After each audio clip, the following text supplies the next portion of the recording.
It had been a long, hot day, and the tanner had worked non-stop to finish all the orders he had received.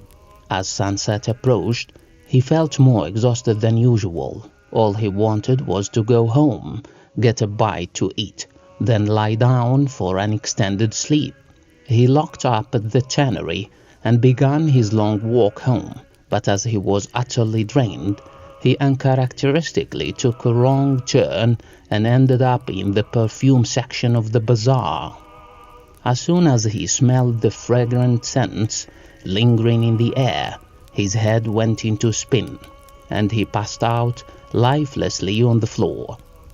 Passers-by quickly gathered around, trying to help in any way they could. One rubbed his stomach gently, while another sprinkled rose water on his face so that he would breathe in the heavenly scent. Someone else caressed his hands, while yet another rubbed his temples gently. A thoughtful shopkeeper quickly made him an infusion of various medicinal herbs, and his assistant helped remove the man's several layers of clothing. A concerned man took his pulse, while another smelled his breath for any sign of wine or hashish. Others stood around, wondering how he could remain alive while looking so completely inanimate. Eventually, they discovered who he was and sent for his relatives. He had an astute brother who lived not far from the bazaar, and once he heard what had happened, he wasted no time getting to the scene. On the way, he quietly gathered a small heap of dog feces in the handkerchief that he always carried in his pocket. Arriving at the bazaar, he pushed folks away and managed to get to his brother's side while quietly reminding himself, "When one knows the illness, it is simple to find the cure. From dawn to dusk, my brother labors in the tannery, surrounded by foul smells.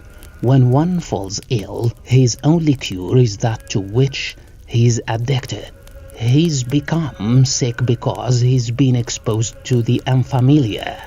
His cure is dog shit, not rose water." Unwilling to let the crowd discover what the actual cure was, the brother gently scattered the onlookers away from the supine tanner while expertly drawing the handkerchief out of his sleeve and shoving it toward his brother's nose. As he bent over him, pretending to be whispering in his ear, he let him breathe in the foul odor for a few minutes. Slowly, the tanner opened his eyes and began to move his limbs. People gasped in awe, thinking that the brother had used magic to bring the tanner back from the dead. Little did they know that the magic was nothing more than what the tanner was already quite used to, a foul stench. The Tanner in the Perfume Bazaar by Rumi.